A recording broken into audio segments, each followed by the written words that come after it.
श्रीराम समर्थ. 13 जूनचे प्रवचन. प्रपंच हे परमार्थप्राप्तीचे साधन.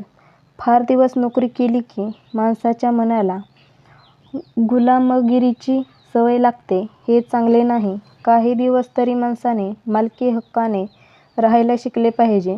नोकरी करीत असतानाच अनुसंधानाचा अभ्यास करावा, म्हणजे पुढे नोकरी सुटल्यावर जितका वेळ मिळेल तितका अनुसंधानात जाईल. प्रत्येक मनुष्य जन्माला आल्यापासून परमार्थाचा अभ्यास करतो आहे. प्रत्येक मनुष्याला आनंद किंवा समाधान हवे आहे आणि त्यासाठी त्याची खटपट चालू असते. खरोखर परमार्थाला दुसऱ्याची गरजच नाही, मग दुसरा कुणी आपला परमार्थ बिघडविल कसा? जगात जे आहे ते सर्व चांगले आहे, आपणच तेवढे बरे नाही. दरवाजे, खिडक्या हे जसे घराचे साधन आहे किंवा आपल्या गावी जाण्यासाठी आगगाडी हे जसे साधन आहे, त्याप्रमाणे परमार्थ साधण्यासाठी किंवा परमात्म्याच्या प्राप्तीसाठी प्रपंच हे साधन आहे. नाही तर नुसत्या प्रपंचामध्ये सुख नाही. प्रपंच हा इथून तिथपर्यंत सगळा सारखाच.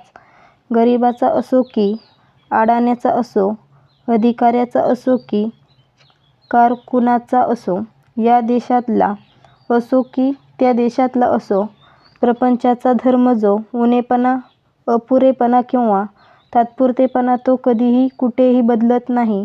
म्हणून जे आपल्यापाशी नाही ते ज्याच्यापाशी आहे त्याच्या प्रपंचाला पाहून आपण भुलून जाऊ नये. आहे त्यात समाधान ठेवावे. परमार्थात अधिकार कुणी कुणाला देऊ येत नसतो.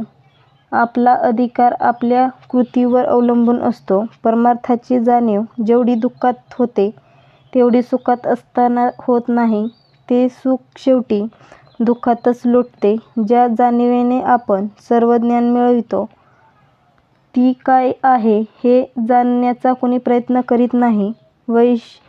वैषयिक बुद्धी विकारांना सामील झाली म्हणजे ते प्रबळ होऊन घातक ठरतात.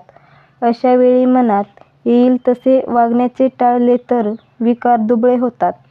मी विकारवश होत असेन तर अखंड प्रेमयुक्त नामस्मरण करणे जरूर आहे. विकारांना वश न होता प्रारब्धाने आलेले विषय भोगावे म्हणजे त्यांचे काही चालणार नाही. थर्मामीटर ताप दाखवितो, घालवीत नाही.